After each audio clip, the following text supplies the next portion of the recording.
तो भारत जैसे देश में जहाँ पर बहुत सारी संस्कृति, बहुत सारे कल्चर और आज से नहीं सदियों पहले से चलते चले आ रहे हैं। हाँ, अभी तो बेटा सम्राट कली वाली दशा है अभी तो। हाँ, अभी तो कली वाली दशा है बेटा। आँख अगर आप देख पा रहे हो तो उसी तरह लाल। बिल्कुल यस, यस बेटा।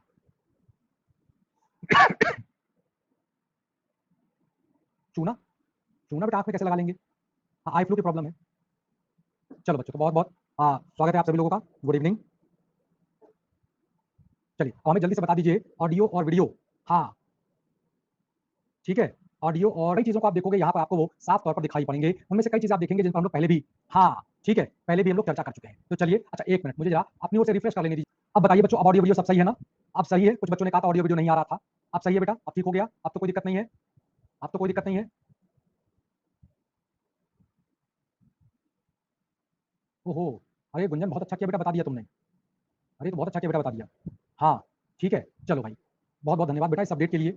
और आप सभी लोग भाई देखो गुंजन ने एक अपडेट दिया है वो ये कि सभी लोग जो घर से बाहर जाएँ, वो मास्क और सैनिटाइज़र का प्रयोग ज़रूर करें क्योंकि ये एक प्रकार से कोविड का आफ्टर इफेक्ट या कोविड का इफेक्ट है ये, ठीक है? तो बहुत अच्छी बात बताई गुंजन ने। हाँ, हम खुद ही ध्यान नहीं दे रहे थे, मैं आपको सही बताऊँ मैं खुद ही मास्क लगा के नहीं जा रहा था बाहर।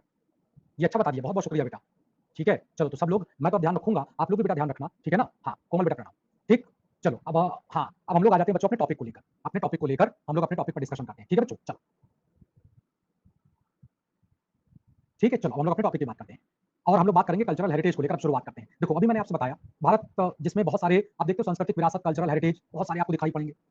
और इंटेंजिबल का मतलब आप सभी लोग जानते होंगे इंटेंजिबल यानी अमूर्त, अमूर्त का मतलब जिसका कोई मूरत ना हो, जिसका कोई आकार प्रकार ना हो, वो आपको दिखाई पड़ेगा। तो अमूर्त सांस्कृतिक विरासत के तौर पर और ये विरासत में अगर आप देखिएगा हाँ, ये विरासत के तौर पर आप जब देखेंगे तो आपको दिखाई पड़ेगा कि वो रीति-रिवाज, संस्कृति जो समय के साथ क्योंकि भारत में तो आप देखोगे हम लोगों ने पढ़ा भी है कि एंशिएंट इंडिया में ढेर सारे आक्रमण हुए, सब कुछ हुआ। तो ढेर सारी चीज़ों को मिलाते-जुलाते हुए चलने का यानी उन सारी चीज़ों को मिला-जुला कर चलने की बात करते हैं। आपके इंटेंजिबल कल्चरल हेरिटेज की अगर बात करें तो वो सारे हेरिटेज जो हमारे पूर्वजों के द्वारा हमें ट्रांसफर किए गए, कुछ ओरल हैं, कुछ आपके परफॉर्मेंस बेसिस हैं, कुछ हम लोगों के सोशल प्रैक्टिसेज़ हैं, कुछ हम लोगों के रिचुअल्स हैं, फेस्टिवल इवेंट्स हैं, ठीक है? ढेर सारी चीज़ें हैं। और इनमें से अगर देखा जाए तो यूनेस्को के द्वारा हमारे भारतीय संस्कृति के 13 अलग-अलग संस्कृतियों को विरासत के तौर पर रखा गया है। तो तेरा एक लिस्ट 13 लिस्ट है, ठीक है ना? चलो, हम लोग एक-एक करके सबको पढ़ते चलते हैं, ठीक है ना? चलो भाई, सबसे पहले जो आता है tradition of the Veda part, ठीक है? यानी कि वेदों का जो हमारे 4 वेद हैं, 4 वेद के नाम तो आप सभी लोग जानते होंगे। ज़रा जल्दी से कमेंट बॉक्स में चारों वेदों के नाम लिख दीजिए तो। ज़रा जल्दी से कमेंट बॉक्स में चारों वेदों के नाम लिख दीजिए तो, 4 वेद कौन-कौन से? तो हमारे जो वेद पाठ, अब देखो अगर वेद का पाठ किया जाए, तो वेद का पाठ करोगे तो बेटा ये आपका एक प्रकार का ओरल ट्रेडिशन होगा ना, मौखिक परंपरा के तौर पर होगा, बिल्कुल सही, बिल्कुल सही। ऋग्वेद, यजुर्वेद, सामवेद और अथर्ववेद, बिल्कुल सही बेटा, बहुत बढ़िया, वेरी गुड। ठीक है? तो इस तरह से अगर देखा जाए तो ये 4 वेद, इन चारों वेदों का पाठ करना, यानी उनमें लिखे गए मंत्रों का उच्चारण करना और अगर हम जिसे आजकल हिंदू धर्म कहते हैं, जिसे सनातन भी कह दें, जिसे वैदिक धर्म भी कह दें, तो बेटा आपको याद होगा मैंने आपको बताया था कि वेद जो शब्द है ये संस्कृत का वो जिसे कहते हैं संस्कृत का से बना वाला शब्द है, डिराइव शब्द है ना संस्कृत से, संस्कृत के विद धातु से लिया गया है। विद का मतलब ही ज्ञान होता है, विद का मतलब ही ज्ञान होता है, बिल्कुल सही कहा। ये विद धातु से बना हुआ है। हाँ, बिल्कुल सही, ठीक है। तो अगर हम लोग बात करें तो विद जो शब्द है संस्कृत का उसका मतलब ही होता है बेटा नॉलेज, उसका मतलब ही होता है ज्ञान। तो हिंदू धर्म के पुरानी परंपराओं की बात करते हैं, तो आप देखेंगे हिंदुओं के ज्ञान के प्राथमिक स्रोत के तौर पर हैं। और ये दुनिया की सबसे पुरानी जीवित परंपराओं में से एक माना जाता है। वैदिक विरासत में अभी हम लोग ने बात की, आप लोगों ने खुद बताया 4 प्रकार के वेद हैं, जिनके नाम आपने खुद बताए। तो आम तौर पर ये जो वेद शब्द जो बनता है, ये बनता है बुक ऑफ नॉलेज। अभी हम लोग ने चर्चा किया, ये नॉलेज को लेकर है, जो कि मौखिक तौर पर वेदों का जो शुरुआती दौर में आप देखोगे वैदिक मंत्रों का उच्चारण किया जाता था। एक बढ़िया तरीके से उच्चारण किया जाएगा। उच्चारण का मतलब होता है उसको बोलना, उसका प्रोनाउंस करना। तो एक अच्छे तरीके से और ये मतलब कोई चुटकी बजाने वाला काम नहीं है। वेद लिखे गए संस्कृत में, संस्कृत में जो उच्चारण होगा, जो प्रोनाउंसिएशन होगा, वो आपका एक प्रॉपर मैनर में होता दिखाई पड़ेगा, एक प्रॉपर मैनर में होगा। यानी अगर आप देखोगे तो उसमें जो शब्द हैं, कई शब्द तो ऐसे हैं जो संस्कृत के बोल पाने में मुश्किल होते हैं, है कि नहीं? अब आप सोचिए ऐसे शब्दों को बोलना और उसमें भी एक रिदम वेदों का जो पाठ किया जाता है वो एक रिदम के साथ किया जाता है, ठीक है ना? तो एक ट्रेडिशन है, एक परंपरा है जो कि बहुत समय से आप लगातार देखते चले आ रहे हैं। वो एक अलग बात है कि अब वैदिक पाठ के जो करने वाले लोग हैं, पंडित जी लोग, वो थोड़े-थोड़े कम होते जा रहे हैं। थोड़े-थोड़े क्या बहुत कम हो चुके हैं और मैं तो बहुत सारे ऐसे पंडित जी लोग को देखता हूँ जो प्रोनाउंसिएशन बड़ी गलत तरीके से करते हैं, बहुत गलत तरीके से करते हैं, ठीक है ना? हाँ, तो वो गलत तरीका है, आप आजीविका चलाएँ, लेकिन आजीविका चलाने के लिए हमारा जो कल्चर है उसको तोड़े नहीं भाई। इसी तरह से रामलीला, जिसे कि 2008 के वर्ष में शामिल किया गया। ये परफॉर्मेंस बेस्ड आर्ट है। रामलीला दशहरे के समय आपको देखते होंगे, आपने देखा होगा गाँव में बिल्कुल, यस, यस, हो गया बेटा नेहा, हो गया है, हो गया, इसका भी डिजिटलाइज़ेशन हो चुका है। हाँ, अब आप देखिए तो बहुत सारे वो कैसेट और वो आने लगे हैं, जिनमें बाकायदा मंत्रों का सही उच्चारण है, ठीक है? अब उसको स्टार्ट कर दिया जाता है, बाकायदा आप देखोगे तो बहुत सारे ऐसे लोग हैं जो पूजा पाठ के लिए किसी पंडित जी को बुलाते ही नहीं। कैसेट लगाया, कैसेट का मतलब वो अपना डीवीडी होता नहीं वो पेन ड्राइव लगाया, बोलना शुरू कर दिया, उसमें जो पंडित जी होते हैं यूट्यूब पर भी है, वो बताते हैं कि अब आप ये करिए, अब आप ये करिए, अब आप ये करिए। अब ये हो चुका है, अब ये हो चुका है, धीरे-धीरे ये बहुत बड़े स्तर पर आ जाएगा। और देखो समय कहाँ है, अब लोगों के पास टू बी फैक्ट इतना समय कहाँ है कि पंडित जी को बुलाएँ, उनको बैठाएँ और पंडित जी भी आएँगे तो जो मंत्र बोलेंगे समझ में तो आने वाला नहीं। ₹1100 से कम का उनका फीस नहीं होता है, जिसे दान दक्षिणा कह लो आप। ₹1100 कम से कम दान दक्षिणा। उसके अलावा जो समय-समय पर ₹5 यहाँ रखिए, ₹11 यहाँ रखिए, ₹51 यहाँ रखिए, फल के तौर पर जो प्रसाद चढ़ाया, उसको बटोर ले जाएँगे, तब इतना समय भी नहीं है। और आज के दौर में आदमी चाहता है यार 1 दर्जन मैं अगर केला खरीद कर लाया, तो 1 दर्जन का केला मेरा घर खाए। पंडित जी पता चला 8 केला उठा लेके चले जाते हैं, जहाँ देखा घर में 4 लोग हैं तो 4 केला छोड़ दिया प्रसाद के नाम पर, 8 केला खुद रख लिया। अब धीरे-धीरे करके इस परंपराओं को यस इसको तोड़ा जा रहा है। नहीं, नहीं, देखो भाई मेरी बात का सब लोग गलत अर्थ मत निकालना। मैं सबकी बात नहीं कर रहा हूँ कि सारे के सारे लोग गलत हैं। हाँ, ऐसा बिल्कुल नहीं है कि मैं ये कह रहा हूँ कि सारे लोग गलत हैं, बिल्कुल नहीं। ठीक है? देखो मैंने आप लोगों को पहले भी बताया कि प्रत्येक समाज में राम और रावण होते हैं। समाज में राम और रावण होते हैं। सारे रावण नहीं होते, सारे राम नहीं होते। ठीक है? तो आप मेरी बात को थोड़ा गलत तरीके से ले रहे हैं। मैं वो नहीं कह रहा हूँ जो आप लोग समझ रहे हैं। जैसे 3-4 बच्चों ने कहा, आप बहुत विरोधी हैं ब्राह्मणों के, आप बहुत विरोधी हैं पंडित। मैं विरोध नहीं कर रहा हूँ। मैं विरोध नहीं और मैं विरोध कर भी रहा हूँ तो उन ब्राह्मणों का कर रहा हूँ जो पाखंड की बात करते हैं। मैं पाखंड की बात नहीं कर रहा हूँ। ठीक है? हाँ, तो मैं नाम नहीं लूँगा किसी का, लेकिन आप मेरी बात को, मेरी भावनाओं को समझिए। ठीक है ना? धीरे-धीरे देखिए आप लोग भी इस बात को ऐसा नहीं कि आप मेरी बात को डिनाई कर दोगे, ऐसा नहीं है। और वैसे भी ये कोई ऑफलाइन क्लास तो है नहीं कि आपके मास्टर जी सामने बैठे हुए हैं, देख लेंगे। हम तो भाई आपका चेहरा भी नहीं पहचानते, आप तो मेरा चेहरा पहचानते, मैं तो पहचानता भी नहीं। कि अच्छा तुम बोले थे, बहुत ज़्यादा, तुमको बताते हैं, तुम पहले तो क्लास से निकलो, है कि नहीं? तो यहाँ पर एक अच्छी बात ये है कि मैं आपको क्लास से निकाल भी नहीं सकता। आपको मतलब ये भी नहीं कह सकता टारगेट कर लेगा अच्छा तुम, ठीक है ना? ऐसा नहीं। चलो, तो मैं एक वो जिसे कहते हैं ना एक आम तौर पर जो चीज़ें गलत हैं, हाँ, चलो भाई। तो अगर हम लोग बात करें रामलीला को लेकर, रामलीला के बारे में हम लोग पहले भी पढ़ चुके हैं। रामलीला मतलब भगवान राम और भगवान राम को अगर आप इस शब्द को हाँ, ठीक है? आप अगर भगवान राम को और राम शब्द को थोड़ा-सा कभी मौका लगे तो भगवान राम को और भगवान कृष्ण को थोड़ा गहराई से सोचने का काम करिएगा। थोड़ा गहराई से सोचिएगा। मैं आपको 100% बात बता रहा हूँ, जिस दिन आप राम जी के और राम जी के व्यक्तित्व को थोड़ा गहराई से पकड़ लोगे ना, उस दिन आप समाज में जो आडंबर है, उस आडंबर को तोड़ देंगे आप। उस आडंबर को तोड़ देंगे आप। याद करिए, जब राम जी ने रावण को मारा, तो लक्ष्मण से कहा, "लक्ष्मण, जाके इस महाज्ञानी पुरुष का आशीर्वाद लो और अपने जीवन के अंतिम क्षणों में अगर वो कोई शिक्षा देता है, तो वो शिक्षा ले लो।"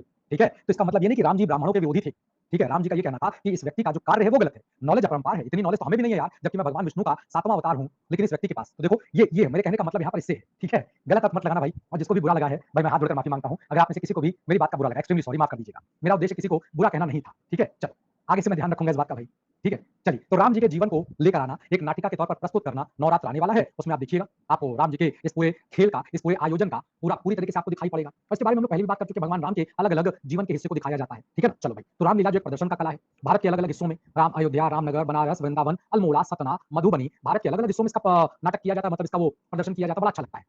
मैं अपनी बात करूँ हाँ, बिल्कुल बनारस में होता है, वही तो मैं बताने जा रहा था। कि बनारस में जब अपने गाँव में रहा करता था, तो अभी भी जैसे मौका लगता है तो जाता हूँ। अब वो अलग बात है, जब हम लोग छोटे हुआ करते थे उसमें पार्टिसिपेट किया करते थे। अच्छा बच्चों को एक ही कैरेक्टर मिलता है। हम भी जब एज़ बच्चे के तौर पर थे तो एक ही कैरेक्टर मिलता था और वो था बंदर, है ना? हनुमान जी की सेना का हिस्सा बन जाते थे, ठीक है? तो भगवान जी की सेना का हनुमान जी के तौर पर बन जाया करती थी, ठीक? हाँ। बिल्कुल, यस, यस, बिल्कुल सही कहा अनीस, बिल्कुल सही कहा बेटा, ठीक है। अच्छा इसी तरह से देखो कुटियाट्टम, याद होगा इससे पहले भी हम लोग कुटियाट्टम के बारे में बात कर चुके हैं। ये केरल का है। हाँ, ये केरल का हिस्सा हनुमान जी भी नहीं बनाया जाता था बेटा, हनुमान जी को पहले होता नहीं वो सैनिक बना दिए जाते थे और वो गधा-वधा लेकर हम लोग खड़े रहते थे और बस बीच-बीच में एक लाइन बोलनी रहती थी, जय श्री राम और कुछ नहीं, ठीक है? हाँ, ये कैरेक्टर मिला था।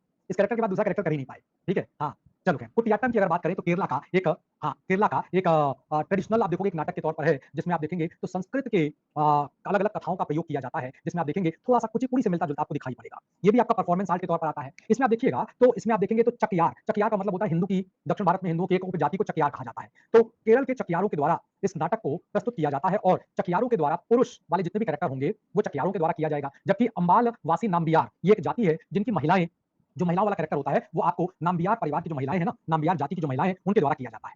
ये परफॉर्मेंस कुछ 60 से 20 दिन का एक बड़ा कार्निवल रिलीजियस कार्निवल के तौर पर होता है और इस प्रकार के हाँ, यस इस प्रकार के रिलीजियस कार्निवल की अगर बात करें, तो देखो इसमें कोई दो राय नहीं है, इसका अपना एक अलग महत्व होता है। जैसे मैं बात करूँ वर्तमान समय में, तो देखिए अभी अक्टूबर में आएगा नवरात्र, नवरात्र में आप लोग भी जाते होंगे, तो जिस दिन 6वां दिन होता है ना, तो षष्ठी, सप्तमी और अष्टमी, आप देखोगे तो जगह-जगह माता दुर्गा को स्थापित किया जाता है, पंडाल लगता है, मेला लगता है, ठीक है ना? हाँ, तो हम लोग भी मतलब ये मानकर चलो डेली लगभग डेली। अब हम और हमारी श्रीमती चले जाते हैं वो जहाँ पर हवन नहीं होता भाई पूजा पाठ, वहाँ पर जाकर खड़े होते हैं। अच्छा बच्चे इतने बड़े हो गए हैं कि वो इधर-उधर नहीं भटकेंगे, तो उनको छोड़ दिया गया तुम लोग खाओ पियो। वो लोग अपना आजकल तो बहुत बढ़िया से इंतजाम चल चुका है, वो आपका गूगल पे वाला, तो उनको अब कैश पेमेंट भी नहीं चाहिए, बस मोबाइल चाहिए होता है, आप मोबाइल दे दो पापा, पेमेंट वहाँ से हो जाएगा। हम लोग जब तक भजन कीर्तन कर रहे होते हैं, प्रसाद ले रहे होते हैं, तब तक पता चला 300-400 रुपए खत्म।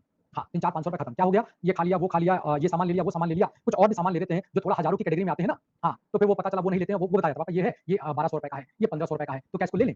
तो इस प्रकार के परफॉर्मेंस किए जाते हैं, ये कार्निवल की तरह से होता है और बड़ा अच्छा लगता है। इन सारे परफॉर्मेंस में कभी आप पार्टिसिपेट करिए, आप जाइए, दूर से दर्शन करिए, आपको एक अलग ही ऑरा दिखाई पड़ता है, एक अलग ही महत्व दिखाई पड़ता है। अब देखिए, अगर आप में से जो लोग नवरात्र में नहीं गए होंगे, तो कभी नवरात्र वाला जो मेला लगेगा, दशहरा वाला जो मेला लगेगा, गाँव में अक्सर लगता है, उसमें जाइए, मेले की वही पुरानी वाली चीज़ है, वही ट्रेडिशनल टाइप की चीज़ है ना? लेकिन अच्छा लगता है। मेले की वो जो जलेबी बनती है ना, उसका स्वाद बचपन में भी बेहतरीन था और आज भी बेहतरीन है। ऐसे रोज़ जलेबी खा सकते हैं, लेकिन वो मेले वाली जलेबी का जो स्वाद होता है ना, पता नहीं क्या होता है यार, उस दिन कुछ खास बात होती है क्या? वो जलेबी जो सामान्य जीवन में हाँ, ठीक है, वो दिन बड़ी अच्छी लगती है और खाने में भी मज़ा आता है कि नहीं? तो ये सारी चीज़ें आप देखो, सिर्फ़ यहाँ पर आप जाएँगे तो सिर्फ़ धार्मिक आयोजन नहीं हो रहा है, बल्कि वहाँ पर आप देखेंगे तो कई और चीज़ें भी आपको दिखाई पड़ेंगी। तो अभी मैंने आपको बताया 6 से 20 दिन का परफॉर्मेंस होगा और इसमें अलग-अलग कैरेक्टर के द्वारा हाँ, ठीक अलग-अलग कैरेक्टर के द्वारा उसको प्ले किया जाता है और उसको मतलब होता नहीं है प्रैक्टिस होती है, प्रैक्टिस के बाद जो है हाँ, ठीक है, चलो भाई।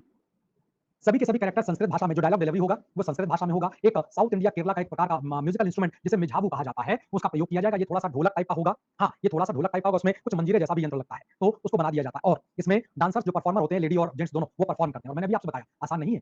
10 से 15 साल की मेहनत के बाद ये परफॉर्मेंस देने लायक आप स्टेज पर जा पाते हैं। हल्का फुल्का हो भी नहीं पाएगा, क्योंकि स्टेज पर पहुंचने के बाद आपसे गलती की गुंजाइश नहीं रह जाती है। फिर आपको गलतियां नहीं करनी है। रम्माण, रम्माण ये आपका उत्तरांचल का एक धार्मिक अनुष्ठान है। 2009 में इसको सम्मिलित किया गया है। ये भी आपका एक सोशल प्रैक्टिस, रिचुअल और आपका फेस्टिवल इवेंट के तौर पर है। तो रम्माण उत्तराखंड का एक जगह पड़ता है जिसे चमोली कहा जाता है। अच्छा, आप में से कोई बता सकता है चमोली क्यों प्रसिद्ध है वर्ल्ड वाइड?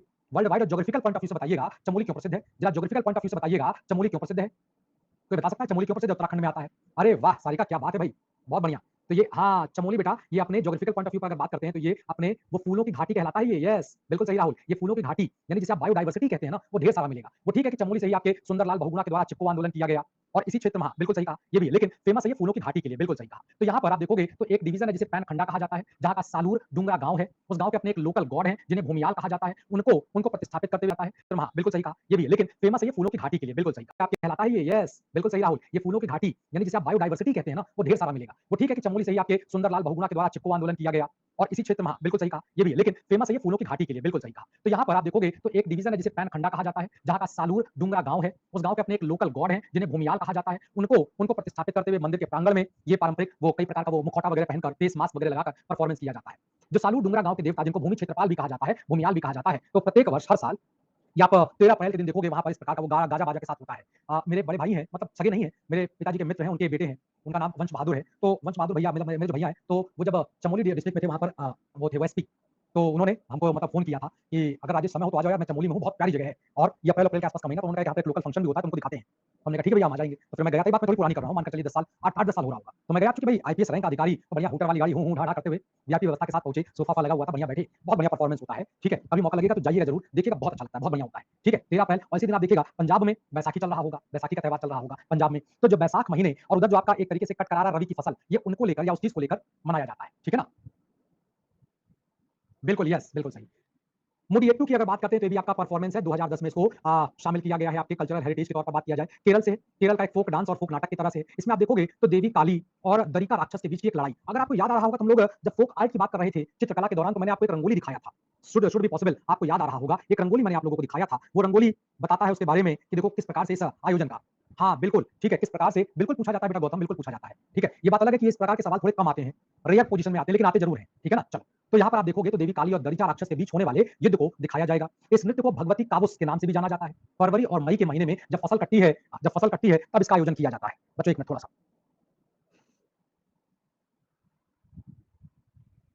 एक्चुअली वो थोड़ा-सा होता नहीं वो अब उसको आप आँसू भी नहीं कह सकते हो, वो एक लसलसा टाइप का वो लिक्विड बनने लगता है और उसके बाद वो ब्लर हो जाता है एकदम से। तो फसल की कटाई के मौसम के बाद इस फेस्टिवल को, इस परफॉर्मेंस को किया जाता है। ये चित्र आप देख रहे होंगे तब आपको याद आ रहा होगा। ये देखिए रंगोली टाइप का बनाया गया है। ऐसा ही चित्र मैंने आपको दिखाया था। ये देखा होगा तो आपको अब याद आ रहा होगा कि हाँ, ऐसा कुछ हम लोगों ने जब चित्रकला वाली क्लास किया था तो उसमें पढ़ा हुआ था। है ना? चलो, तो इसमें आप देखोगे तो एक आपको देवी काली का जो एक श्रृंगार वगैरह किया जाएगा, वो आपको दिखाई पड़ेगा और साथ ही साथ ज़मीन पर देवी काली की रंगोली, जैसे कोलम, रंगोली रंगोली को अलग-अलग जगहों पर अलग-अलग नामों से जाना जाता है। तो ये कोलम के रूप में तैयार किया जाएगा, पूजा किया जाएगा। एर्नाकुलम, त्रिशूर, कोयट्टम, इडुक्की जिले में इसका परफॉर्मेंस किया जाता है। कालबेलिया, राजस्थान का एक समुदाय जिसे कालबेलिया समुदाय कहा जाता है, उसके द्वारा ये डांस किया जाता है। बेसिकली ये आप ऐसे अगर आप लोगों ने सुना होगा तो कालबेलिया डांस में महिलाओं के द्वारा किया जाता है। सपेरा प्रजाति वाले लोग हैं ये सपेरा प्रजाति के लोग होते हैं, है ना? सपेरा बीन बजा मैं तो नाचूँगी, ऐसे कुछ गाने सुने होंगे आप लोगों ने हिंदी सिनेमा में, तो वही कुछ है आपका। हाँ, काल में जेठू वाली, यस, यस, काल में जेठू कला, यस। तो एक प्रकार का ये आपका कालबेलिया जो कि सपेरा समुदाय है, उनके द्वारा किया जाने वाला एक परफॉर्मेंस के तौर पर है।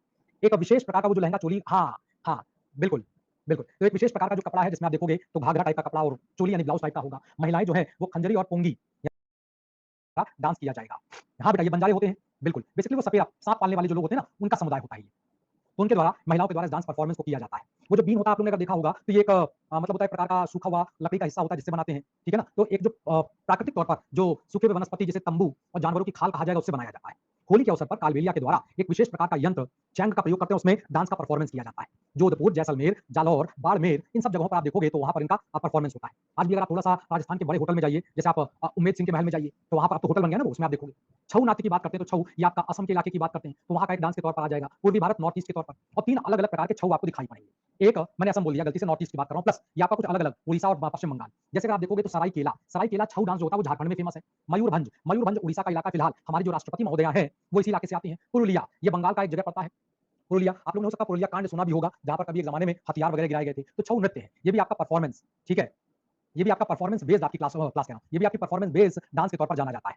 पुरुष और महिलाओं, जैसे पुरुष होता है ना, पुरुष नर्तक, गुरु, उस्ताद, और आप देखोगे तो एक प्रकार का मुखौटा, खासकर जो सराईकेला वाला होता है ना, उसमें मुखौटा, पुरलिया वाले में आप देखोगे मुखौटे का प्रयोग किया जाता है और इस डांस को किया जाएगा। इस डांस में आप देखोगे तो नृत्य और युद्ध संबंधी जो स्वदेशी कलाएँ हैं ना युद्ध को लेकर, उनके बारे में, जैसे चालीस, टोपकास, ये पक्षियों और जानवरों की शैली में किया जाने वाला डांस है। होता नहीं वो हल्के कदम से, आप देखोगे जब कोई जानवर शिकार-उकार करता है तो बड़े हल्के कदमों से आता है, तो उस ढंग से इसको चलाया जाता है। ठीक है? तो ये अलग-अलग तौर पर अभी मैंने आपको बताया, झारखंड में सराईकेला, उड़ीसा का मयूरभंज और पश्चिम बंगाल का पुरलिया, ये जनजाति के तौर पर। बौद्ध जब की बात करें, ये तिब्बत के जो बौद्ध मठ आपको दिखाई पड़ेंगे, वहाँ पर आपको दिखाई पड़ेगा 2012 में इसे शामिल किया गया है। तो भारत का जो लद्दाख, जो ट्रांस हिमालयन रीजन लगता है, ट्रांस हिमालयन रीजन का मतलब समझते हैं ना बच्चों? ट्रांस हिमालयन रीजन का मतलब समझते हैं ना?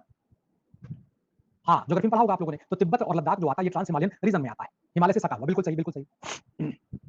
तो ट्रांस हिमालयन के अलग-अलग जगहों पर आप देखोगे, और एक बात का गौर करिएगा, ये जो जप है, ये महायान, और महायान में आगे चलकर आप देखेंगे तो एक और संप्रदाय चलेगा, जिसे बच्चों वज्रयान कहा जाता है। तो ये महायान और वज्रयान जो आपका बौद्ध सेक्ट है, उनके द्वारा चलाया जाता है। बिल्कुल सही प्रमोद, बिल्कुल सही। ये यूनेस्को के द्वारा जो एक लिस्ट बनाई गई राहुल, यूनेस्को के द्वारा जो एक लिस्ट बनाई गई, intangible cultural heritage of India, उस लिस्ट में इसको 2012 में शामिल किया गया है। ठीक है ना? उस लिस्ट में इसको 2012 के दौर में शामिल किया गया है। ठीक, चलो भाई। तो आप देखेंगे इसे महायान और वज्रयान के द्वारा किया जाता है, बौद्ध कैलेंडर, जिसमें गौतम बुद्ध के अलग-अलग जीवन के अनुष्ठानों को लेकर उनका होता नहीं वो उपदेश पढ़ना, उनके लिए पूजा वगैरह करना। अब चूँकि बुरी आत्माओं के प्रकोप से बचाना, तो बुरी आत्माओं का प्रकोप ये वज्रयान का कॉन्सेप्ट है। क्योंकि हीनयान और महायान में तो वो है ही नहीं वो सब बेटा, वो बुरी आत्मा, वो भूत-प्रेत, जादू-टोना, ये तो वज्रयान में शामिल होगा, तो ये वज्रयान का हिस्सा बन जाएगा। और इसमें आप देखोगे लामा, हाँ, जादू-टोना वाला, तो इसमें आपको दिखाई पड़ेगा लामा, लामा की पूजा किया जाता है, लामा जिनको स्थानीय भाषा में रिनपोछे के तौर पर जाना जाता है। कारगिल, लेह, हाँ, जैसे दलाई लामा, बिल्कुल सही कहा। कारगिल, लेह, लद्दाख, ये सारे इलाकों में इस परफॉर्मेंस को किया जाता है। संकीर्तन, संकीर्तन प्रथा इसकी शुरुआत तो चैतन्य महाप्रभु के द्वारा किया गया था। ये एक आपका सोशल प्रैक्टिस, रिचुअल और फेस्टिव इवेंट के तौर पर होगा। संकीर्तन मणिपुरी पूजा की कलात्मक अभिव्यक्ति है। मणिपुरी नागरिकों के द्वारा भगवान के लिए संकीर्तन प्रथा शुरू किया गया था। ये वही मणिपुरी प्रथा है जहाँ पर फिलहाल दंगे चल रहे हैं, ठीक है ना? अभी देखो कितना बढ़िया हुआ करता था। तो वहाँ पर आपको जो कई अलग-अलग प्रकार के वैष्णव संत हैं, हाँ, राधे कृष्णा वाला, बिल्कुल सही कहा। तो उसमें वो लोग आपके इस प्रकार के गीत गाते हुए मंडप, जो कि मंदिर का बड़ा कमरा, आपको याद होगा आर्ट एंड आर्किटेक्चर की क्लास में मैंने आपको मंदिर का हिस्सा बताया था, जो एंट्रेंस होता है, फिर उसके बाद मंडप बनता है, फिर गर्भगृह होता है, ये सब मैंने बताया था, तो मंडप कहा जाता है उसको। वहाँ पर फिर ये पहुँचेंगे, बैठेंगे और अपना गाना गाएँगे। हाँ, बिल्कुल सही कहा। ठीक है, चलो भाई। अनुष्ठान और औपचारिकताएँ थोड़ी मतलब होता नहीं नियमानुसार चलेंगी, वो निर्धारित नियम, हाँ, इनको शुरू किया बेटा चैतन्य महाप्रभु के द्वारा। ठीक है? तो ये मणिपुर से शुरू हुआ, असम और बंगाल और उड़ीसा तक आपको इसका प्रभाव दिखाई पड़ेगा। योग की अगर बात करें तो इसको यूनेस्को के intangible heritage in of India में शामिल किया गया। हाँ, बिल्कुल। योग तो आप जानते ही हैं। अच्छा, जल्दी से बताइएगा, योग के फाउंडर कौन है? योग के संस्थापक का नाम बता दो भैया, जल्दी से सब लोग कमेंट बॉक्स में तो। बहुत बढ़िया, बहुत बढ़िया, बहुत, अरे! मुझे डाउट था, मुझे डाउट था। ठीक है, मुझे डाउट था। सभी लोगों ने वैसे तो सही बताया, लेकिन 1-2 बच्चे हमारे बाबा रामदेव के पास चले गए। हाँ, बिल्कुल, यस, यस। 1-2 लोगों ने बाबा रामदेव जी को याद कर लिया। बाबा रामदेव ने योग को बेटा प्रचारित किया है, ये बात तो सच है। लेकिन योग की शुरुआत जो है, वो पतंजलि के द्वारा किया गया है। ठीक है ना? उसको पतंजलि के द्वारा किया गया। मुझे डाउट था कि कुछ लोग जाएँगे बाबा रामदेव के पास में। कोई बात नहीं, बाबा रामदेव ने उसको प्रचारित कर दिया, आम लोगों का बना दिया, बिल्कुल सही बात है। बाबा रामदेव के लिए आलोचना के तौर पर जो भी बोलना हो बोला जा सकता है, वो एक अलग बात है। लेकिन अगर हम लोग आने वाले समय में इतिहास लिखेंगे और इतिहास को लिखेंगे तो योग के कॉन्सेप्ट को लोगों के पास तक पहुँचाने की बात करेंगे, तो वो बाबा रामदेव ने किया, इसमें कोई दो राय नहीं है। योग को आम लोगों के लिए बना दिया। पतंजलि बेटा एक प्रकार के संत महात्मा हुआ करते थे, जो कि पुष्यमित्र शुंग के ज़माने में हुआ करते थे, जिन्होंने योग के कॉन्सेप्ट को दिया। अब यहाँ पर योग का मतलब सिर्फ एक्सरसाइज ही मत लगाइएगा, योग का मतलब है अच्छे विचारों के साथ, हाँ, अच्छे विचारों के साथ हम एक्सरसाइज, और एक्सरसाइज आपके सोशल पार्ट पर भी आपको दिखाई पड़ेगी, यानी सामाजिक तौर पर भी वो आपको दिखाई पड़ेगा। तो उस तरह से उसको प्रभावित करने का काम किया। तो योग जो, हाँ, मेडिटेशन वगैरह, बिल्कुल सही, स्पिरिचुअल और मेंटल पीस को लेकर, तो शरीर, मन और आत्मा के एकीकरण और उसके मतलब होता नहीं पूरी तरह से उसका डेवलपमेंट को लेकर बात कही जाती है। योग का उद्देश्य है सभी प्रकार के कष्ट को दूर करना। अब सभी प्रकार के कष्ट कौन से होंगे? अब सभी प्रकार का कष्ट में ये नहीं आएगा कि यार फलाने के पास तो कोई गाड़ी है, हाँ, कोई बहुत बड़ी गाड़ी है, हमारे पास तो नहीं है। अब ये कष्ट योग नहीं दूर कर पाएगा। हाँ, ये कष्ट योग नहीं दूर कर पाएगा। हाँ, योग इस कष्ट को दूर करने का रास्ता आपको बता सकता है कि भैया परिश्रम, मेहनत करोगे तो तुम्हारे पास भी वैसा हो जाएगा। ठीक है? तो योग आपको एक रास्ता दिखाएगा, ये आपको मार्गदर्शन देगा, ऐसा-ऐसा करेंगे तो ये चीज़ें प्राप्त हो जाएँगी। ठीक है ना? चलो भाई। तो योग सूत्र जैसे पतंजलि जी के द्वारा लिखा जाएगा और पूरे भारत में, अब तो पूरे विश्व में अंतर्राष्ट्रीय योग दिवस तक मनाया जाता है। नवरोज़, आपको याद होगा नवरोज़ एक त्योहार है, इसके बारे में हम लोग पहले भी पढ़ चुके हैं और ये मनाया जाता है बच्चों 21 मार्च को 21st ऑफ मार्च, 21 मार्च को इसका आयोजन किया जाता है। हर साल आज भी नवरोज़ का मनाया जाता है, 21 मार्च का दिन मनाया जाता है, उस दिन नवरोज़ मनाया जाता है। इसकी शुरुआत आप लोगों में से भी कुछ लोगों ने बताया, इसकी शुरुआत बलबन के द्वारा किया गया था। बलबन ने जब अपने, हाँ, बिल्कुल सही, बलबन ने जब राजा बनने का काम किया, तो पर्शियन कस्टम्स को अडॉप्ट किया था, जिसमें नवरोज़ को भी माना गया। तो ये पारसी समुदाय और शिया कम्युनिटी का, हाँ, अच्छा, बहुत बढ़िया। हाँ, आपके पारसी कम्युनिटी का और आपके शिया कम्युनिटी का नया साल होता है। अब आप गौर से देखिएगा तो नवरोज़ भी आपका agriculture, if you will have the control over community का नया साल होता है। अब आप समुदाय और शिया कम्युनिटी का, हाँ, अच्छा, बहुत बढ़िया। हाँ, आपके पारसी कम्युनिटी का और आपके शिया कम्युनिटी का नया साल होता है। अब आप गौर से देखिएगा तो नवरोज़ भी आपका agriculture, if you will have the control over facilities that can be achieved through yoga, it can, अच्छा, नहीं, देखो प्रमोद, हाँ, अब एक तरीके से तुम बिल्कुल सही कह रहे हो, लेकिन अब वहाँ पर देखो आपको अपने गोल तो बनाने पड़ेंगे ना, गोल तो बनाने पड़ेंगे प्रमोद, उस गोल को बिना बनाए आप अचीव नहीं कर पाओगे। हाँ, उस गोल को अचीव करने में योग आपको हेल्प ज़रूर करेगा। योग क्या है? हम हर रोज 6 घंटा पढ़ाई करेंगे, हम हर रोज 6 घंटा पढ़ाई करेंगे, ये भी एक योग है बेटा। आप बैठकर पढ़ाई कर रहे हैं, कंसंट्रेट होकर पढ़ाई कर रहे हैं, ये भी अपने आप में एक योग ही है। योग का मतलब ये नहीं कि वो प्राणायाम और अनुलोम-विलोम ये सब कर रहे हैं। योग ये भी है, आपके द्वारा किया गया जो एक अच्छे का रास्ते का जो मेहनत होता है, ये भी एक प्रकार का मेडिटेशन है बेटा। हाँ, this is also the part of meditation, yes. तो नवरोज़ ज़ोरास्ट्रियन कम्युनिटी के द्वारा मनाया जाता है। शांति की बात करते हैं, आपस में मेल-मिलाप की बात करते हैं और इस दिन इकट्ठा होकर हाँ, पारसी समुदाय के द्वारा बढ़िया-बढ़िया नए कपड़े पहनना, बढ़िया डिशेज़ वगैरह बनाना, ठीक है? बढ़िया डिशेज़ वगैरह बनाना, उनको आपस में खाना-पीना, सेलिब्रेट करना, यही तो नया साल है। यही तो हम लोग 1 जनवरी को भी तो करते हैं। जैसे ही रात के 12 बजते हैं, लाइट बंद, फिर एकदम से उजाला, हैप्पी न्यू ईयर, है कि नहीं? फिर इसके बाद केक वगैरह, ये तो वो जूलियन कैलेंडर वाला, ग्रेगोरियन कैलेंडर वाला हो जाता है। फिर हम लोग नया साल अपना हिंदी कैलेंडर की बात करें, तो हम लोग नया साल मनाते हैं चैत्र के महीने से और नया साल की शुरुआत होती है हिंदी वाले कैलेंडर की अगर बात करता हूँ, तो रामनवमी से शुरू होता है। फेस्टिवल वाली क्लास याद होगी आपकी? हाँ, फिर वो रामनवमी से शुरू हो जाता है, चैत्र नवरात्रि वाला, बिल्कुल सही कहा। अरे बहुत-बहुत शुक्रिया प्रमोद, बहुत-बहुत शुक्रिया। ठीक है? चलो बहुत-बहुत धन्यवाद। तो यही चीज़ यहाँ पर भी आपको दिखाई पड़ेगा। सब लोग मिल-जुल कर न्यू ईयर सेलिब्रेट कर रहे हैं। भगवान ने जो उनको दिया, ईश्वर ने जो उनको अनाज के तौर पर दिया, हाँ, तो हाँ, अभी मैं दिव्या, बेटा क्लास के अंत में मैं आपको सब बता दूँगा। क्लास खत्म करने दो मुझे तब पूछो बेटा, नहीं तो वो कॉन्ट्रडिक्शन होने लगता है। तो उसमें मनाया जाता है तो ये नया साल, ठीक है? तो इस प्रकार से एक नए साल का आयोजन किया जाता है, अच्छे कपड़े पहनकर। कुंभ मेला 2017 में शामिल किया गया आपके यूनेस्को की हेरिटेज के इंटेंजिबल लिस्ट में और कुंभ मेला अगर आप लोगों ने देखा होगा, जानते होंगे, तो ये प्रयागराज जिसको इलाहाबाद, इलाहाबाद से पहले ये आपका लगा करता था प्रयाग। बिल्कुल, प्रयाग में। पवित्र स्नान है, संगम को लेकर 3 नदियाँ हैं, गंगा, यमुना और सरस्वती। हाँ, बिल्कुल, गंगा, यमुना और सरस्वती 3 नदियाँ, उनका पवित्र स्नान है और साथ ही साथ ईश्वर को लेकर ध्यान वगैरह का काम किया जाता है। तो हिंदू तीर्थ यात्रियों का एक सामूहिक तौर पर आप देखोगे, एक प्रकार का एक गैदरिंग है, पिल्ग्रिमेज गैदरिंग के तौर पर इसको देखा जाए। संगम पर पहुँचकर डुबकी लगाना गंगा नदी का, यानी संगम पर डुबकी वगैरह लगाना, पूजा-पाठ करना और हाँ बेटा सरस्वती तो बेटा गायब हो गई है। तो जब ये कुंभ का मेला लगता है हाँ, बिल्कुल, जब कुंभ का मेला लगता है तो आप देखेंगे जिस भी भारत में 4 जगहों पर कुंभ मेला लगता है। एक प्रयागराज, एक हरिद्वार, उज्जैन और नासिक। और ऐसा कहा जाता है कुंभ का मेला क्यों लगता है? तो एक माइथोलॉजिकल स्टोरी है, वो स्टोरी ये कि राक्षसों के पास हाँ, राक्षसों के पास वो जो चला गया था, राक्षसों के पास वो जो अमृत वाला घड़ा चला गया था, हाँ, तो अमृत वाला जो घड़ा चला गया, कुंभ चला गया, तो वो घड़ा जब चला गया, तो अब भगवान विष्णु मोहिनी रूप ले लेंगे, मोहिनी रूप लेकर वो राक्षसों के बीच जाएँगे। फिर आपको याद आ रहा होगा वो एक डांस जिसे मोहिनी अट्टम के तौर पर जाना जाता है, वो हो रहा है। तो आपका मोहिनी रूप लेकर वो घड़ा लेकर जब राक्षसों के पास से देवताओं की ओर जाएँगे, तो वो छलकेगा। जब वो छलकेगा, तो 4 जगहों पर अमृत की बूँदें गिरेंगी। और वो 4 जगह आप किताब लिखे हुए हैं, प्रयागराज है, हरिद्वार है, उज्जैन है और नासिक है, जहाँ पर फिर इस का आयोजन किया जाएगा। हाँ, बिल्कुल। मैंने बताया था फिर से वापस याद दिला दे रहा हूँ, ठीक है ना? तो कुंभ का। अच्छा कुंभ का मेला 12-12 साल पर लगता है, लेकिन 2 ही ऐसी जगह हैं जहाँ पर अर्धकुंभ यानी 6 साल का भी लगता है और वो छठे साल वाला कुंभ लगता है, ध्यान रखिएगा हरिद्वार और प्रयागराज में और दोनों का ध्यान रखिएगा ये दोनों गंगा नदी के किनारे हैं। उज्जैन और नासिक की अगर बात करोगे तो उज्जैन क्षिप्रा नदी के किनारे और नासिक जहाँ तक मैं याद कर पाता हूँ नासिक किस नदी के किनारे है बच्चों? गोदावरी, यस गोदावरी नदी के किनारे, बहुत बढ़िया। तो सॉरी नासिक और आपके उज्जैन में आपका 12वें साल पर लगेगा, लेकिन बाकी जगहों पर आपका हरिद्वार और प्रयागराज की बात करें तो वहाँ पर अर्धकुंभ का भी आयोजन किया जाता है। हो सकता है आप लोगों ने घूमा होगा और इस क्लास में एक बच्ची है जिसका नाम प्रतिमा है, वो तो इलाहाबाद से ही है। वो तो हर कुंभ मेले में वो जाती हैं। एक प्रकार का स्पिरिचुअल हाँ, एक प्रकार का स्पिरिचुअल आशीर्वाद जो है ईश्वर से प्राप्त किया जाता है। यस, बिल्कुल सही कहा। ठीक है ना? चलो भाई, इसी तरह से अगर देखा जाए तो कलमकारी के भी बारे में हम लोग पहले चर्चा कर चुके हैं। कलमकारी एक प्रकार की कला है।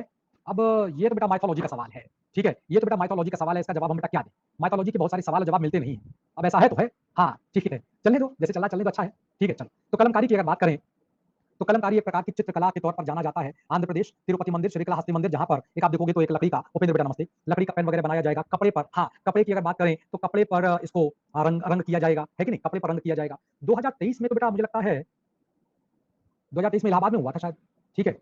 हाँ, चलो भाई।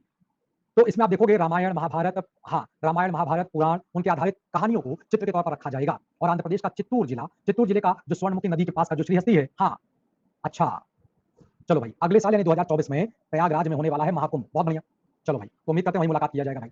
कलारी पट्टू आप जानते हैं एक मार्शल आर्ट का एक खेल है, केरल में हुआ। ऐसा कहा जाता है इस खेल की शुरुआत, इस प्रकार के प्रदर्शन की शुरुआत भगवान परशुराम जो कि भगवान विष्णु के 6वें अवतार के तौर पर माने जाते हैं, उनके द्वारा शुरू किया गया है। तो कलारी एक प्रकार का व्यायामशाला है जो कि मलयालम शब्द में है, पट्टू उस व्यायामशाला में व्यायाम यानी एक्सरसाइज करने की कला है। उसे कहा जाता है कलारी पट्टू, जिसमें आपको एक्सरसाइज कुछ हथियार चलाना सीखना, कुछ हथियार चलाए जाएँगे आपके ऊपर तो आप कैसे अपने आप को बचाओगे, ये सारी चीज़ें आपको सिखाई जाएँगी। तो इस प्रैक्टिस की अगर बात करें तो ये प्रैक्टिस आपके 2 तरीके का, एक विदाउट आर्म और एक आपका विद आर्म्स, यानी हथियारों के साथ भी होगा, हथियारों के बिना भी होगा। कलारी पट्टू के 4 अपने अलग-अलग स्टेजेस होते हैं। जैसे मय पट्टू एक फिजिकल एक्सरसाइज हो जाएगा, कोलथारी लकड़ी का हथियार बनाया जाएगा डंडा वगैरह टाइप का, अंगथारी चाकू, तलवार, भाला, त्रिशूल टाइप की चीज़ें, ठीक है? और एक आपका होता है जिसे कहते हैं पूरी तरह से खाली हाथ का प्रयोग किया जाता है ना? और आपने अगर वो टाइगर श्रॉफ की फ़िल्म देखी होगी, क्या नाम था उसका? टाइगर वाली टाइगर श्रॉफ बागी फ़िल्म यस, जो बागी फ़िल्म आई थी उसमें आपने कलारी पट्टू को देखा होगा। बिल्कुल सही कहा, टाइगर श्रॉफ की फ़िल्म आई थी, ठीक है? जिसमें बारिश में गाना नहीं, वो छम छम करके जो बारिश वाला गाना बजता है। हाँ, वो वाली फ़िल्म, ठीक है? आप लोग भी कहोगे वाह मज़ेदार हो सर आप भी, है ना? किसी चीज़ को बताना होता है तो पिक्चर गाना सब बता देते हो। हाँ, बागी 1 में, ठीक, बिल्कुल सही, बागी 1 की बात बिल्कुल सही, ठीक है? जिसमें बारिश वाला गाना नहीं था, छम छम करके गाना था। हाँ, ठीक है, चलो भाई।